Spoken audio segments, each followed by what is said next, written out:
इतना sensitive issue, संसद में बवाल हुआ 4 दिन। हम दरअसल अमेरिका संप्रभु देश है, भारत संप्रभु देश नहीं है। देखिए, अगर बात को समझना और सुनना है तो मैं बोलता हूं, जो अभी बात लिखित में तय नहीं हुई है पूरी तरीके से, और उस पे डिबेट होना और हमारे कांग्रेस के साथी के द्वारा ये कहना कि साफ क्यों नहीं बता रहे हैं। अरे भाई बताओ, तुम यहां से निकलने के बाद कहां जाओगे और रास्ते में तुम्हारा क्या होगा, तुम्हें खुद पता है भी। हम टेलीविजन पे न्यूज 24 पे अगले 1 महीने में या अगले 7 दिन में कितने एडवर्टाइजमेंट लेंगे, क्या ये पता है अभी? तो डॉक्यूमेंट आ जाए फिर चर्चा करना, पता लगेगी। मतलब डोनाल्ड ट्रंप ना एक सेकेंड मलूक नागर साहब रुकिए ना, मैं तो आपको हमेशा समझने के लिए बैठी हूं भाई। डोनाल्ड ट्रंप, ये दोनों वक्तव्य उसी दिन के मेरे सामने है। डोनाल्ड ट्रंप ने जो कहा और देश के प्रधानमंत्री नरेंद्र मोदी ने जो कहा, हम उनकी बात को फेस वैल्यू पर लेते हैं। हमारे देश के प्रधानमंत्री हैं। डोनाल्ड ट्रंप कह रहे हैं कि एक सेकेंड रुकिए ना, डोनाल्ड ट्रंप कह रहे हैं कि the prime minister also committed to buy American at a much higher level in addition to over $500 billion of US energy, technology, agricultural, coal and many other products. हमारे देश के प्रधानमंत्री ने कहा, wonderful to speak with my dear friend President Trump today, delighted that made in India products will now have a reduced tariff of 18%, big thanks to President Trump on behalf of 1.4 billion people of India. तो हमने 140 करोड़ भारतीयों की तरफ से धन्यवाद किस चीज का कर दिया फिर, if it is still awaited? ये गरिमा जी 140 करोड़ हैं या 147 करोड़ हैं, हाँ। इसको छोड़ देते हैं। इस पे आते हैं कि एक चीज क्लियर हुई है कि जो 50% पे पहुंच गया था वो 18 हुआ है। और अगर किसी बिजनेस की नेगोशिएशन में मैं भी करता हूं और आप भी आपके टेलीविजन में भी होता है, बुलेट पॉइंट पे मालिक लोग डिस्कस करते हैं और डिटेलिंग वर्किंग के लिए या माइक्रो लेवल पे वर्किंग के लिए या माइक्रो लेवल पे क्लॉज को डिस्कशन करने के लिए वो पूरा उस पे होमवर्क होता है, जो कुछ दिन के बाद में आके एग्रीमेंट के रूप में बिल्कुल साइन होने की स्थिति तक जाता है। तो जब नेगोशिएशन चल रही है, बट एक बार मैंने आपका गणित समझा, आप बिल्कुल बोलने तो दो यार गरिमा जी, बोलने तो दो गरिमा जी, मैं भी नहीं बोलने दूंगा फिर, आप बोलने तो दो, एक लाइन तो रह रही है। मैं कह रहा हूं कि अगर किसानों के हितों का ध्यान ना रखा जाता तो इतने दिनों तक ये चीज पेंडिंग ना पड़ी होती।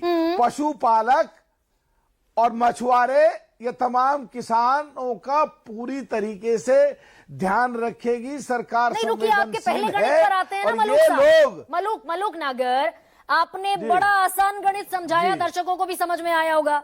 50% से घटकर 18% हो गया, यही ना?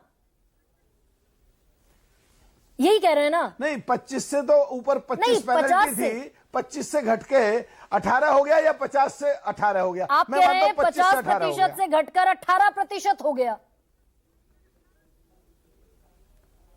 मैं ये कह रहा हूं 25 से 18 हो गया। 25 तो कुछ दिन के लिए टेम्पररी था एज ए पेनल्टी, और वो पेनल्टी इसलिए लगाई थी कि हम रशिया से तेल खरीद रहे थे, हम यूक्रेन में नरसंहार के लिए दोषी साबित कर दिए जा रहे थे अमेरिका में। तो अगर हम रशिया से ऑयल खरीदना जारी रखते हैं तो 25% तो लाद दिया जाएगा ना दोबारा।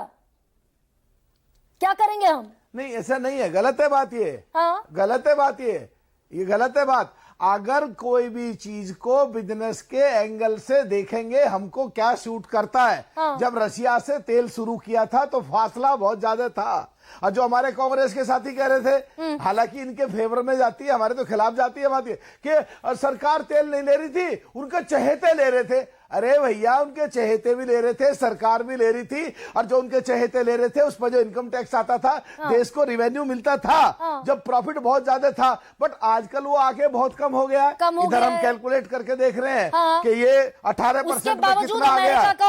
उसके बावजूद मलूक नागर साहब, आपको जानकारी होगी, उसके बावजूद अमेरिका से जो तेल खरीदेंगे वो $10 पर बैरल महंगा पड़ेगा।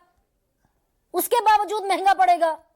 नहीं, नहीं, किसने कह दिया? अभी $6 शीतल का से- फर्क आ रहा है केवल। नहीं और शीतल उसमें जी, भी शीतल बहुत सारी जी, अमेरिका से purifications का बहुत वो खर्चा आ रहा है। जो डोनाल्ड आपको ट्रंप किसने कह रहे हैं दिया कि $10 सस्ता, का? सुनिए ना एक सेकंड शीतल सिंह, अमेरिका से तेल खरीदना रशिया के मुकाबले सस्ता पड़ेगा? नहीं, हम तो करीब करीब 17% ज्यादा देके अभी खरीदा है हमने पिछले साल। जो थोड़ा सा खरीदते हम तो करीब 9 बिलियन की एनर्जी उनसे खरीद रहे थे। बहुत थोड़ा सा खरीद रहे थे इसीलिए कि बहुत महंगा है। लेकिन एक आंकड़ा ले लीजिए आप, हाँ, जो अभी हम व्यापार उनसे कर रहे हैं, हम उनको जो एग्री प्रोडक्ट्स बेचते हैं उसमें 13.9% का पिछले साल गिरावट हुई है हमारा उनके एक्सपोर्ट में। और जो उनके यहाँ से हमारे यहाँ आता है उसमें करीब 38% की वृद्धि हुई है। और यही यानी हम दरअसल पूरे- ट्रेड डेफिसिट पाटना चाहते हैं ना डोनाल्ड ट्रंप, यस यस, ये सारा झगड़ा क्यों हुआ? और वो मेक अमेरिका झगड़ा- ग्रेट अगेन। यस, ट्रंप चाहते हैं कि उनके देश का जिन जिन देशों से व्यापार घाटा है, हाँ। उस व्यापार घाटे को उल्टा कर लें, हाँ, उस घाटे की जगह फायदे में हो जाए।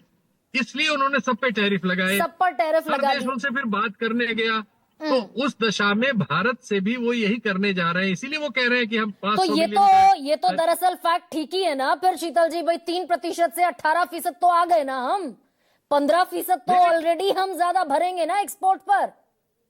अरे अगर हम सिर्फ एनर्जी में ही, यानी अगर हम रूस की जगह अमेरिका से और वेनेजुएला से तेल खरीदेंगे तो हमको निश्चित तौर पर कम से कम 15% ज्यादा दाम देना ही पड़ेगा। दाम उसका देना अल्टरनेट पड़ेगा नहीं। घनश्याम तिवारी, बट ये एब्सोल्यूट ठीक कह रहे हैं महेश वर्मा और मलूक साहब